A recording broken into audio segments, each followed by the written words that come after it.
देख रहे हैं अटल टीवी। समर कैंप जिसका आयोजन 21 मई से 10 जून तक होने वाला था, शिक्षा मित्र संगठन ने इस कैंप का पूर्ण रूप से बहिष्कार कर दिया।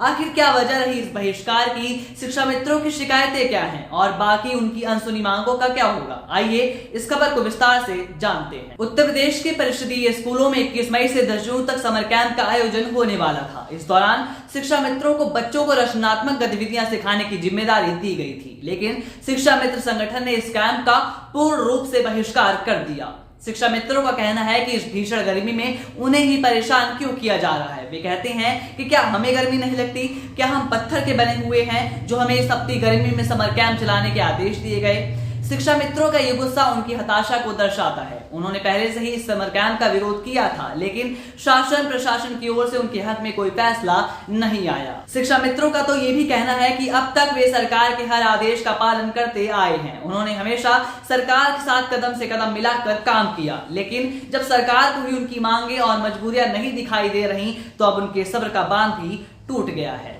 इसीलिए उन्हें समर कैंप का बहिष्कार करना पड़ा। शिक्षा मित्रों का ये कदम उनकी निराशा को साफ दर्शाता है। वे कहते हैं कि वे इस भीषण गर्मी में अतिरिक्त बोझ नहीं उठा सकते, खासकर तब जब उनकी दो बुनियादी मांगें मानदेय वृद्धि और स्थायीकरण सालों से अनसुनी पड़ी हुई हैं। शिक्षा मित्र 10,000 रुपए से भी कम में मासिक आय में काम कर रहे हैं, जो उनके परिवार को चलाने के लिए पर्याप्त नहीं। शिक्षा मित्रों की हताशा और निराशा के बावजूद उनकी अन्य मांगों पर जल्द ही फैसला होने की उम्मीद नहीं दिख रही।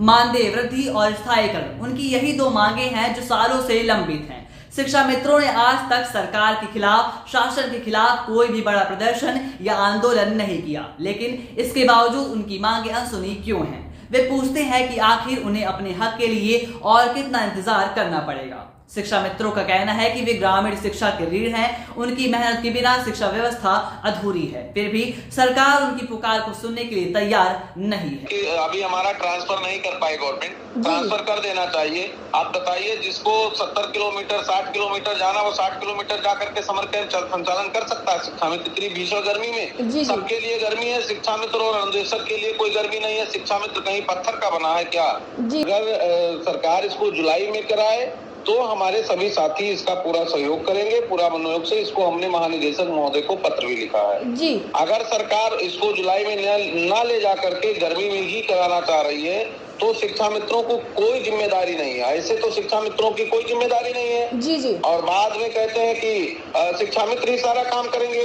जी। तो उस जिस विद्यालय में समर कैंप का संचालन है, वहाँ के प्रधानाध्यापक जूनियर हाई स्कूल या प्रभारी प्रधानाध्यापक जूनियर हाई स्कूल उपस्थित रहे। उसके बाद उनकी देखरेख में, उनके रखरखाव के, उनकी उपस्थिति में अगर संचालन होगा तो हमारे लोग सहयोग करने के लिए तैयार। शिक्षा मित्रों के द्वारा किया गया ये समर कैंप का बहिष्कार उनकी हताशा और निराशा का प्रतीक है, लेकिन अब सबसे बड़ा सवाल यही है कि क्या सरकार उनकी मांगों पर ध्यान देगी, क्या उनकी मेहनत को सम्मान मिलेगा या फिर अनदेखी और बढ़ती जाएगी। ये तो वक्त ही बताएगा, लेकिन शिक्षा मित्रों से जुड़ी हर खबर के लिए बने रहिए अटल टीवी के साथ। हम आपके इस मुद्दे पर नजर बनाए रखेंगे।